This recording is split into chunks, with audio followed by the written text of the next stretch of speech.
And welcome to this special edition of Vegan Family Podcast, now brought to you by Animal Outlook, formerly Compassion Over Killing. How are you, Cheryl? I'm good over here for my social distancing perch. Yes, I know. Well, we're all surviving, right? Which is great. Whenever I talk about the challenges, which is, of course, what we'll talk about in this episode, of social distancing and homeschooling and all of what's sort of been thrust into our lives very unexpectedly, I always start by saying we are healthy, and I'm hoping your family is healthy as well. Yes. That's always like sort of the lead line is kind of we're healthy, we're just sort of everything else is, secondary. Topic. Yeah, I know, exactly. So I did want to say, as you'll hear in the intro, we're about to run. Compassion Over Killing is now Animal Outlook. Earlier in this year, in January, in fact, we changed our name after a little over a decade or so, maybe 2 decades of thinking about doing it. Give us the elevator pitch, please, Cheryl, because you were there for most of the process leading up to the actual name change. How do you feel about it? How do you feel it's been received? Yeah, and I'll say, I know that this took over your life. So much of this process. So, that is kind of the reason for the gap between the last episode and this one. But I think, I really appreciate kind of all the work that went into it on your end from a kind of visual point of view. Yep. I think that it was time. It's our 25th anniversary. That's right. We are, doing a lot of the same work that we have a tradition of doing and that we have sort of a record of doing effectively, trying to continue to make the world vegan. I think looking back at, when I started this organization, the idea that veganism would be as popular as it is would have been completely unbelievable. That's a great point. We had kind of just started doing undercover investigations in the way that we are sort of still doing them, although the impact and the kind of breadth of exposure that they're getting and the level of engagement is something that really has increased over the years, and I am really kind of proud of our investigations team and the ability for them to get this stuff out into the public eye, which is no small feat. Yeah. We're able to do other kind of ways to approach how to address the issues of industrial animal agriculture on the supply side. So getting restaurants, major food corporations, et cetera, to provide more vegan options, to essentially make veganism much more, again, mainstream, easier to do it, and tangibly kind of reduce what animal products are being produced, and to kind of replace that with a vegan paradigm, being able to say, okay, it is realistic to say we are switching, and this is a new way of kind of looking at things, which I think if we looked at the world 25 years ago, that was a different world. Yeah, it's and so even true. 5 years ago. Yeah. The rebrand is sort of part of that, kind of this like coming into the mainstream, being able to sort of, be a little more kind of focused and strategic in our work and our messaging and our approach, and be able to can be a little more grown up, and it is hand in hand with the cultural changes that we've done for so long, along with so many others in the movement and individual advocates and stuff. So I think it basically sort of it was time, and here we are, and I'm really excited kind of about the way it looks and about what we've got planned for the organization. Totally. Actually, kind of doubling down on the things that we can really kind of add value to in this movement. We have a whole new outlook.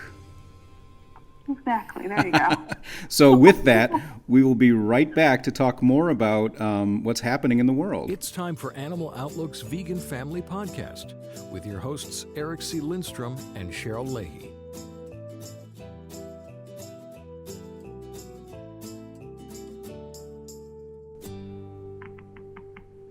And we're back. Yes. So we are recording this episode on April 1st. Happy April Fool's Day. It's also in the midst of, in the middle of, probably in the beginning of, who knows, this new lifestyle that we've all sort of been forced to adapt to, and that is, in our case, as parents, homeschooling is having the kids out of school because of social distancing, because of the coronavirus and all of what's happening worldwide, doing our part to flatten the curve. And again, in this episode, I'm sure we're going to talk about a lot of the challenges that you and I have been facing and ways to overcome them and still maintain a vegan lifestyle. Yeah, and I think the vegan element of it sort of adds some kind of interesting content to this. Yeah. But of course, we keep hearing that we're all in this together. It is a really universal experience that people are having. It's the only topic, that people are thinking about and want to talk about right now, because it's such a major shift, and none of us in anyone's lifetime who's, currently alive has really experienced something like this before. Certainly I felt some solidarity when I read some of these sort of parenting blogs or think pieces about how crazy it is. I know. The whole kind of sociological phenomenon of, okay, you have to work, you have to keep things afloat. Right. It's more challenging too, because you have to sort of adjust in that time. And that issue itself could take up, many hours of conversation in terms of course, who's going to work and kind of keeping things running, and healthcare workers and grocery store workers, and kind of, that whole topic, and the ethical issues and practical issues that go into that. And then, people whose jobs are eliminated or in the, in path to be eliminated, and then people who can work from home and what that's like. I mean, this whole thing is so sort of massive in its impact and potential impact. And then there's the bigger topic, I think, that's more relevant to this podcast, which is, how does this apply to families? How does this apply to your interaction with your kids, your interaction with your partner? It's just kind of it's so true. All stories and a big picture sort of global phenomenon at the same time. Yeah, all of what you say is so relevant, and without going too far down this path, I do want to go on record as saying that all of what you mentioned is very stressful for everyone involved. It's not just the adults of the household who, as you say, need to both manage their careers, their work hours, with now finding themselves homeschooling experts, as well as sous chefs and short order cooks all day long. There's just the stressfulness of how each family member is sort of dealing with or trying to figure out what's happening. And I'll tell you, for me, our kids on this end of the call are 7 and 5. And so Cooper is in first grade and Paisley is in kindergarten. And Cooper's really good at his homework. He fires through it way too quickly, considering we have a whole day to fill, of on and off homeschooling. So there's that stress. And then there's Paisley, who's in kindergarten, who, while I think the academics of kindergarten have significantly changed since I was brought up to just not fight with other kids, play well with others, she does have her homework, and she's very, very smart, but she's also extremely tuned into what's happening about not seeing her friends anymore. Mm-hmm. And I'll tell you, you're probably seeing this with your own 2 kids. There are moments where she'll turn to me and say, we can't do that because of the virus. And she'll say, I can't see my friends because of the virus. And these are moments, as you had said about the world all coming together and we're all in this together, these are moments that we on this call and others listening are not going to actually process that we lived through. It sounds like a movie. It sounds like a script for a movie when an adorable 5-year-old girl turns and says, I can't see my friends because of the virus. And that's where we are right now. Totally. And it's funny because, and I keep thinking about these sort of dystopian fictional things. And then, last night, trying to get, we have all these Google Assistants in our house, and trying to get, the lights turned off and the TV, and, it's even connected to, the water and stuff. And Google started, sort of glitching out. Oh, no. giving us a definition of Google. Like, Google is a company that, like, Oh my gosh, it had its own virus. I'm like, now I'm in two dystopian realities. Like, I know, there's all this debate over everybody switching to Zoom and, like, are there privacy issues there? Yeah. Like, much, now the world has gone totally virtual. Like, I know. what dystopian future am I living in right now?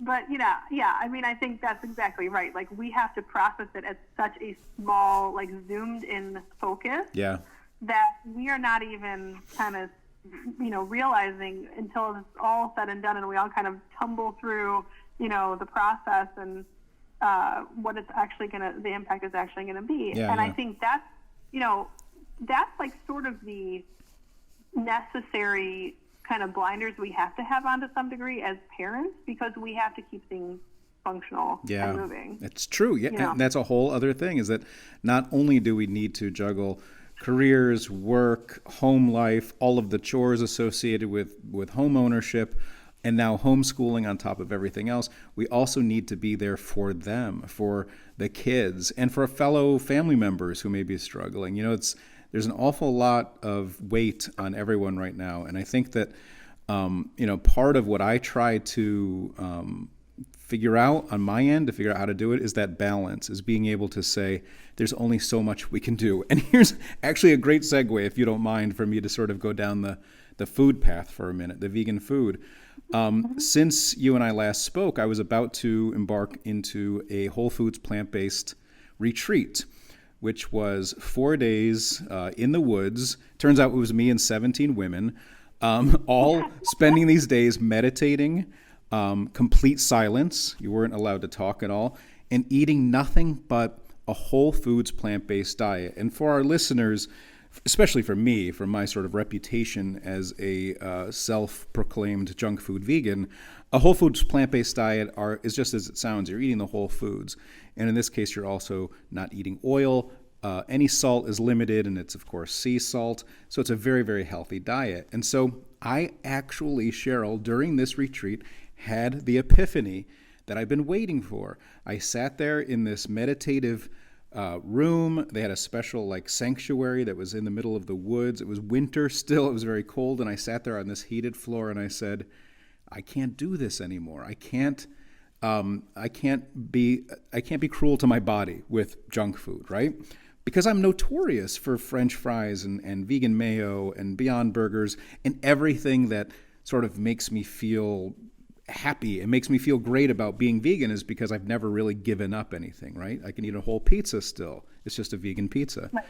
And so I had this epiphany, and I've made connection with all of these, people in the retreat with me. We stayed in touch via email. I went out and I bought all these ball jars to put cut up vegetables in. I was making my own salad dressings out of cashew cream. I was all in. In 8 days, I lost 12 pounds and felt fantastic.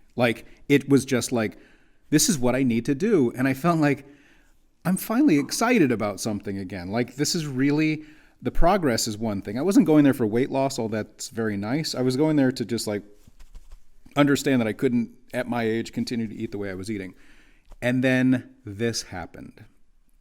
And that sort of brings us up to speed on what we in our household right now are on our 17th day of social distancing, our 17th day of the four of us staying in our house. I've only made 2 trips to the stores wearing gloves and a mask. And so in the past 17 days, I've gained back 8 pounds. Well, it's funny because we didn't talk ahead of time about talking about this, but when this all started and it kind of looked like, some of these restrictions are going to be coming down, one of the first things I did was I'll get the full fat oat milk in my tea. I know. It's this is pandemic time. It's evolutionarily. Exactly. Of course, this is that you're going to try to, I think that's keep the calories down. That's a great way to put it. You and I talked about that before I went to the retreat. You said about not so much foraging, but about, there's no such thing really as emotional eating. You're just eating when your body is needing, extra calories, or eating when your body needs carbs, or eating when your body needs, X, Y, and Z. So you know what you're doing. You're filling your body with fuel that it's asking for. And I was doing that with all really good, cut up, prepared, beautiful vegetables and fruits, and felt great. And then this is where, and if the listeners take anything away from this call, I would say be kind to yourself and allow yourself to do what you need to do, and quite frankly, to get through this, right? Like you can't add that extra during a pandemic. Like that's totally not required. Exactly. Of all of the things that are coming from, whether it be the government, your local, regional or national, federal government, all of the tips that are coming down, they've never once said, don't eat potato chips. Like, just, enjoy. And so, again, it was a long way to get there, but that's kind of a good segue for what are you doing in your household now with your two kids, your husband? You have how many companion animals? You have a dog? We do have one dog. Yeah. 2 children, 2 adults in the house.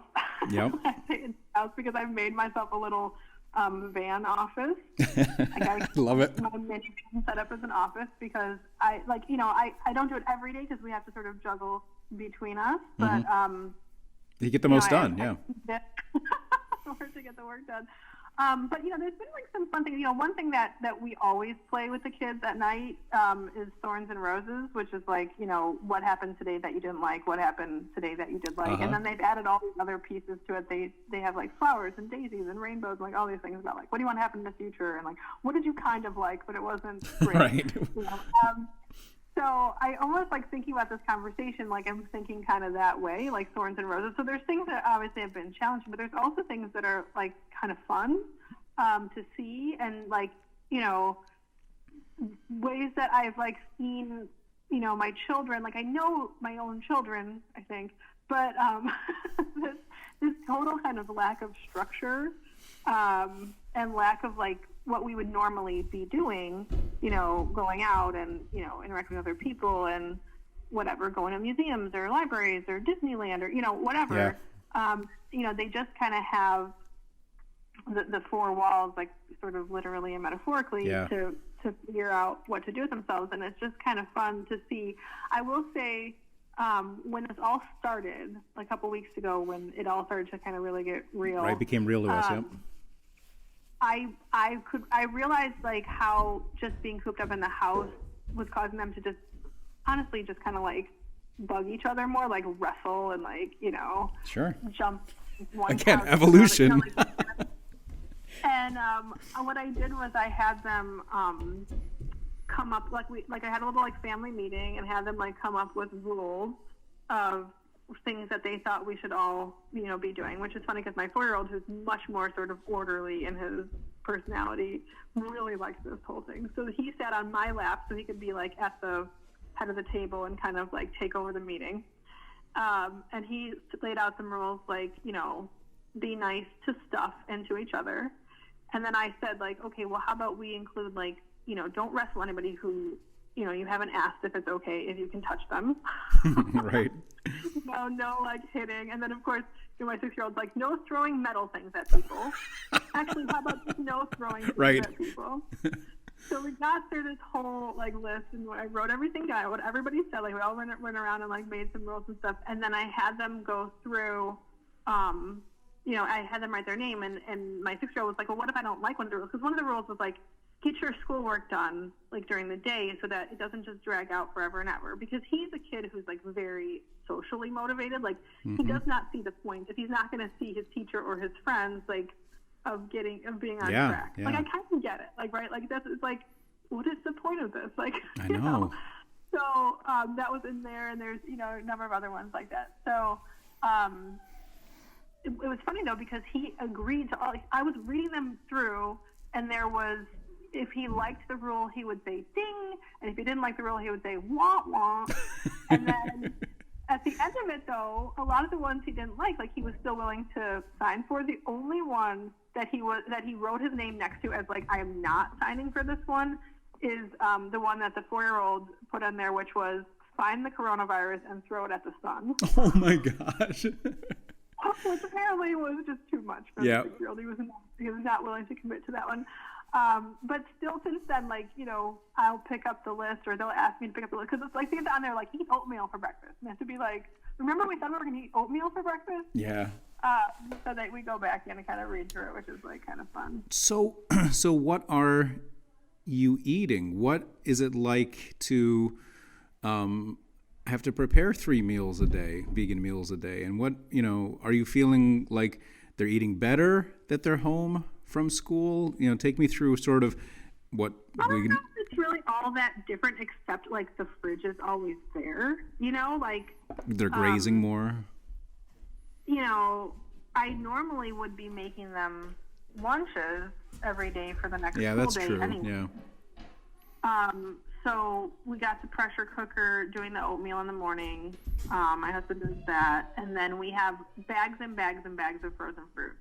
So a big difference with like trying to really space out your grocery trips. And because, of course, you have like, there's not a lot of stuff at the store. Yeah.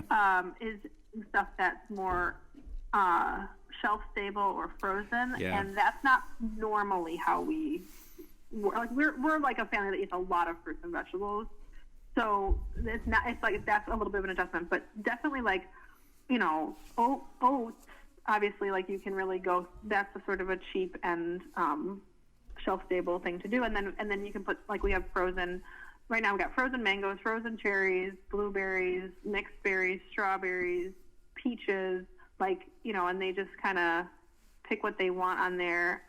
That's great. And that's cool. And then, like, there are frozen, like, we've got frozen vegetables, greens, beans, and we got a lot of, like, canned stuff. So, that's a little bit of an adjustment for us. Like, it's hard to totally avoid, the overly processed stuff. But, again, we're not really, like, super worried about that right now. It's like, yeah, if you want to eat the, ramen or whatever, like, fine. have at it. Yeah. I mean, what it is just the food just becomes like a distraction, because it's like, well, it's something to do. So, right. Kind of taking away, like food and screens become the thing that could just take up the whole day. Yep. But what's kind of nice is if you're just like, no, like, you ate. Then they really are playing together. I mean, because we both have to work, like, it really has clicked into like kid world. Like, right. I hear the older ones saying stuff that, like, I will say sometimes, and I'm like, you don't even normally, like, listen to me when I say that. Yeah, I'm not sure if this is a good thing yet, by the way. Sorry. I'm not sure if it's a good thing that the world is being taken over by children. That's what it feels like on my end. Yeah, it totally is being taken over, because they're the ones who then have to just figure out, like, how to, manage their day. But what it reminds me of is, like, I had a bunch of siblings growing up. Like, that feeling of being you're in kid world, like, adults are kind of arm's length away, they're doing their own thing, like, they're, whatever, you kind of have the kids to sort of come up with what to do, work stuff out, like, you're right. sort of talk things through, and I kind of always felt like, okay, well, 2 kids only isn't really going to click into that. I kind of feel like that starts happening, like, when you have 3. But I'm really seeing that now. That's, like, new. I mean, part of it is they're just barely old enough to kind of leave them to their own devices. I mean, they're still messing up the house. They're still, like, they need things. But for the most part, like, it is cool to see them come up with a really elaborate, like, pretend play, or play with Legos for a long time, or, build some, fort or picnic setup, or, whatever it is that they're getting through their day. day. Yeah. So our meals, our breakfast is similar to yours, where oatmeal is almost always on the agenda. We are eating, because we suddenly fell in love with it in the house, just egg. Which will make, a quick little fold over kind of omelet for the kids. And cereal is a big one, with one kid drinks the almond milk, one drinks the soy. And then bagels, we found, one of our bagel shops nearby has only like a 3 or 4 ingredient bagel, which is delicious. And tofutti, cream cheese on that, and then some of those Trader Joe's everything but the bagel sprinkles, which makes them extremely happy. I'm not ordering anything. Hi, Cooper. So, that's sort of the morning. And then lunch could be again, like you said, we pack them for school anyway. So peanut butter and jelly sandwich, or now we can make pasta because it can be a hot lunch. Things that, as you say, get them nourished and get us through our day and fill some of that time that, we are now subjected to fill during our day. And then dinner, I was making dinner every night anyway. So right around 4:30 or 5, I get started on some simple dinner. They're fed by 6, and then we start the bath routine around 6:30. So, as you can tell, I don't know if the listeners could get a sense of what was happening because this is a podcast, but during that monologue I just did, the older kid, Cooper, came downstairs, was bouncing a very big ball around, thought I was ordering food, and then just took off. I think he's going outside for some outside air time, which again, we also have to factor in, right? We can't just let the kids sit around indoors as much as that could be tempting at times. They need fresh air and they need to get out and run around. So, that's sort of like our days. I'll ask you a quick question on how you've been shopping, and then I'll let you know what we've done on this end so far. Yeah, I've been trying to, obviously avoid going into the grocery stores as much as possible. I did have to go, get Advil the other day, and I went into Rite Aid, which was kind of the most sci-fi sort of eerie experience. Which was to pick up one thing, right? One guy who worked there, in a mask, walking sort of, I'm going to use the word lurking around the store. And then I saw no one else. And then I was standing over by the refrigerated drink section, and this customer just sort of popped his head out and then disappeared really quickly when he saw me. Kind of how you'd expect if there was some feral cats, and it sounds like a Wes Anderson movie. Very strange. Yeah. But otherwise, no, we're trying to just kind of keep the interactions minimal. So I'll make a big grocery list, but then when we go to the store, that I hope will kind of keep us for a couple weeks. We have a lot of rice that we can sort of sustain.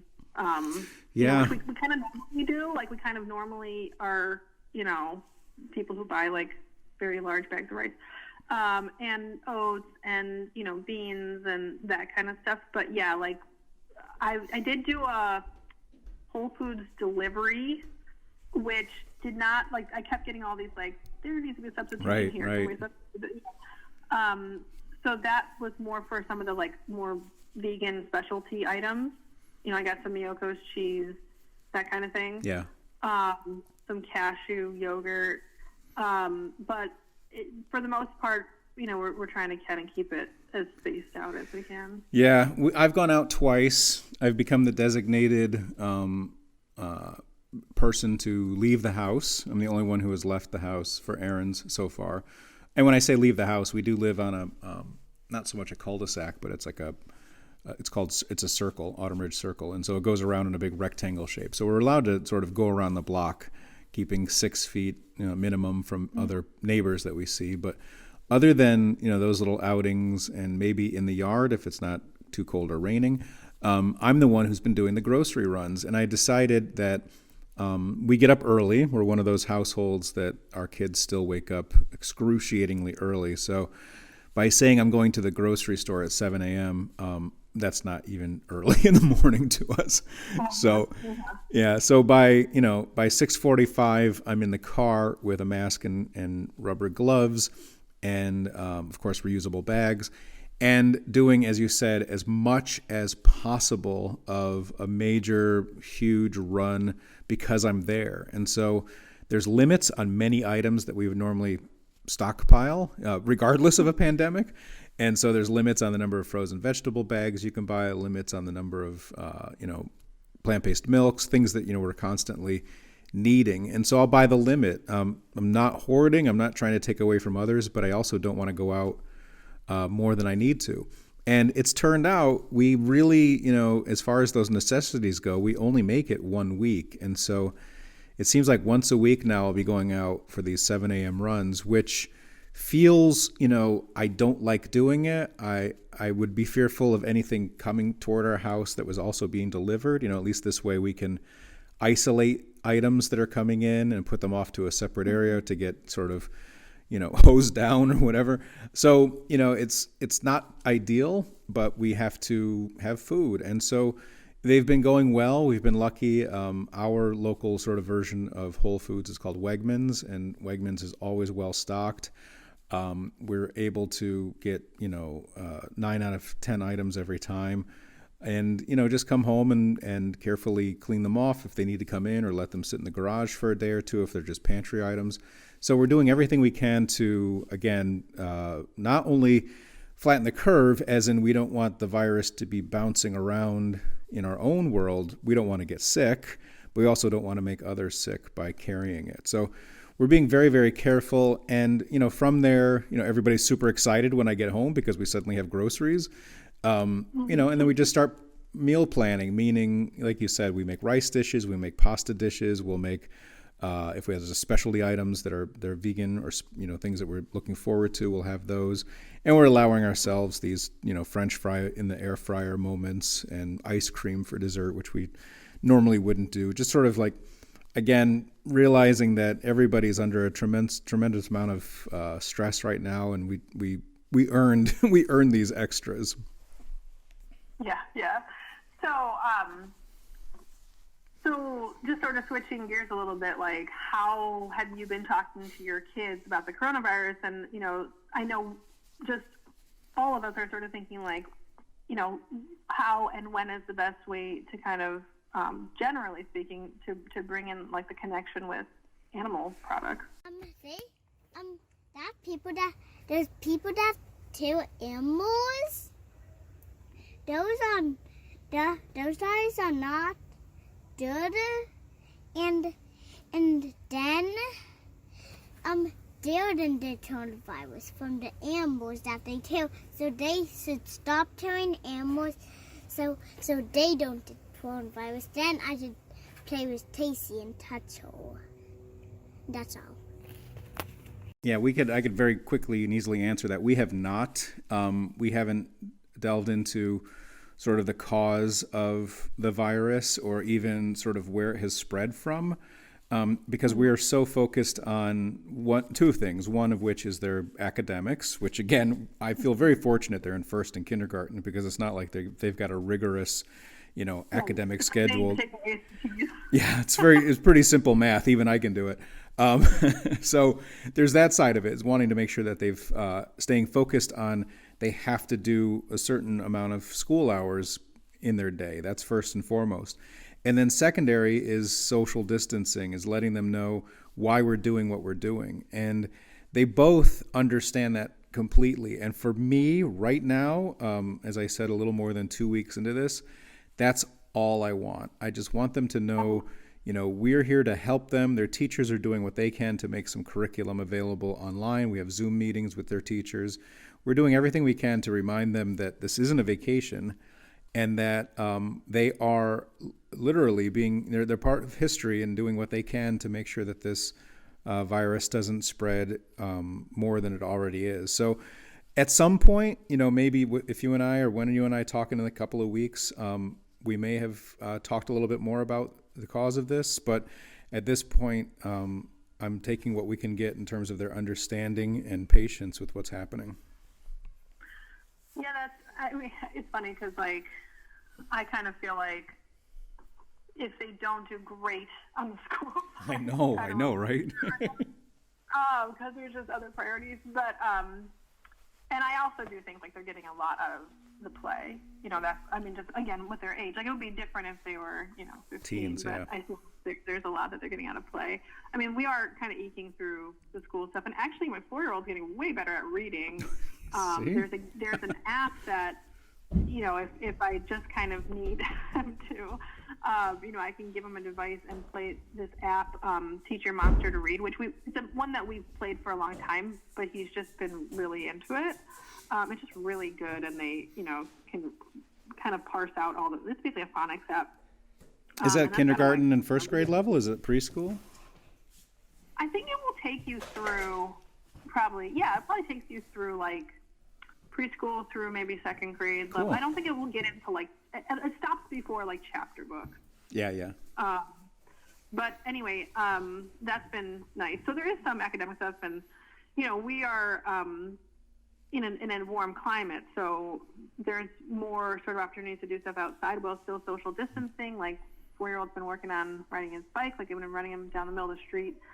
So that's fun. But on the virus side, like in terms of what the cause stuff is and kind of how this relates to vegan ethics, what I did was I let them watch that Vox video, that 8-minute video. Okay. Have you seen that? No, I haven't. That's a great tip. Thank you. It's really good, and it's really sort of just kind of a just the facts, ma'am, kind of even-handed like journalism. I learned a lot from it, essentially like some of the social and political history that led to the wildlife trade in China, what is the epidemiological difference, with adding additional species to the mix. But of course, the creation of these kinds of viruses, is very connected to intensive animal farming too. So, I mean, this one came, the best theory is it came from a live wildlife trade market in China. But, most, as far as my best understanding of kind of looking into the science and listening to people who know far more about this than I do, is that, they come from livestock.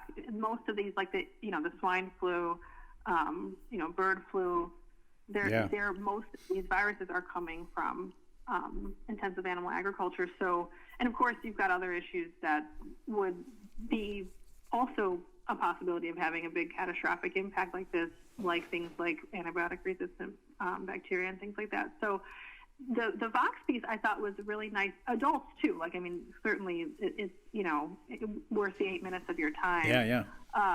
But it was a nice way to just sort of, it's a video, so it's like visual.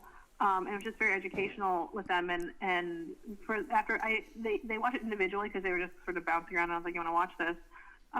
And my older one, the 6-year-old, kind of said at the end, well, if I was the Chinese government, he said, I would ban all wet markets, even the ones that there was no coronavirus, because they could make one. And the fact that these kinds of places could, essentially cause another virus sure, like this yeah. to get started. And the fact that he kind of got that, like it kind of clicked for him, I thought was really interesting.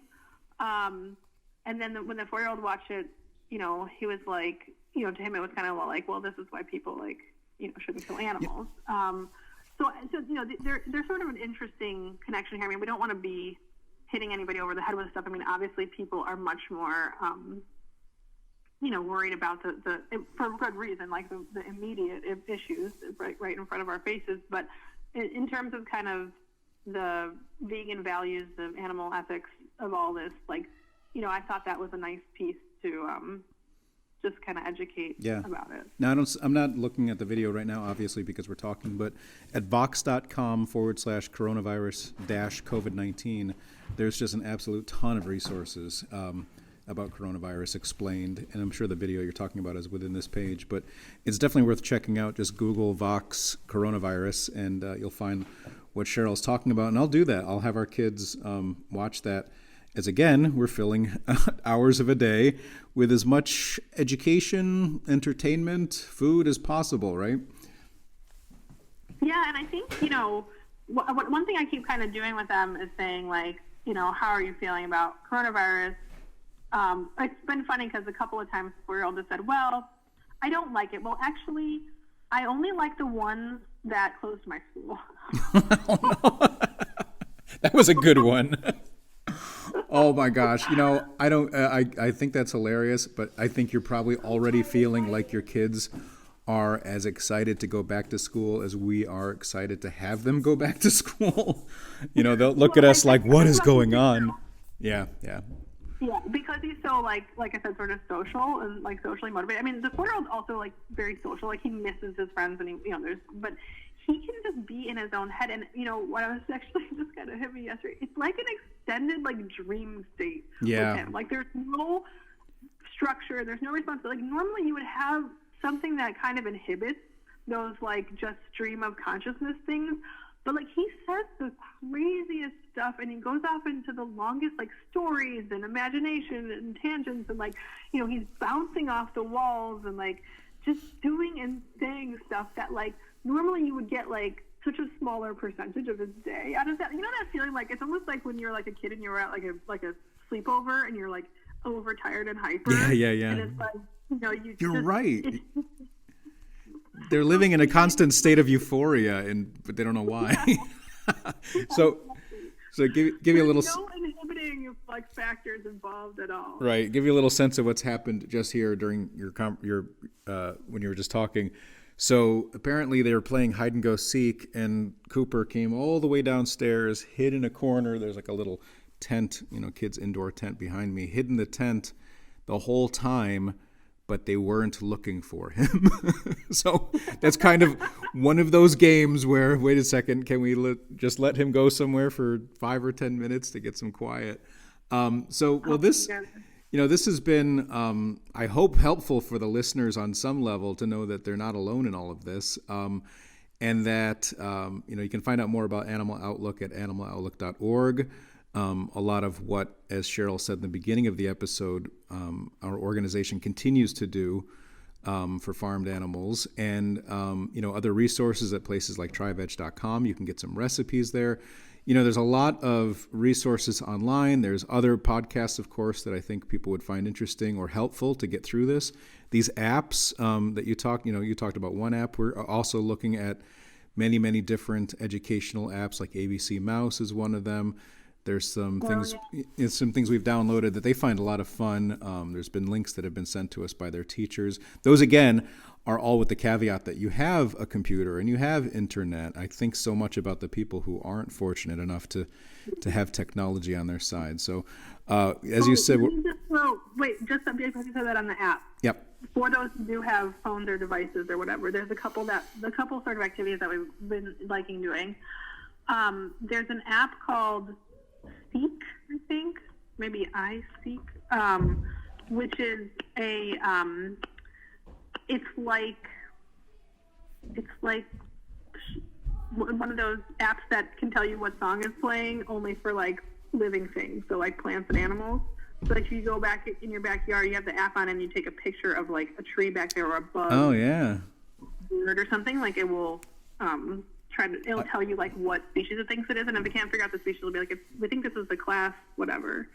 So, like, you know, 4-year-old, like, camera skills were not super good, and I decided to take a picture of, like, the dog's butt, and it was like, we think this is a mammal. Oh my gosh. Like, they can just kind of, you know, wander around the yard and do that activity. That's pretty fun. And then, it's called Seek, S-E-E-K. And then they've also been liking the astronauts read stories from space. Oh, cool. Like, that's pretty fun. And, you know, they some of the stories are, like, good educational stories, but some of it's just, like, the novelty of, like, they're in space reading a story. I don't know how right. space things are, but especially my 4-year-old is really, really into it.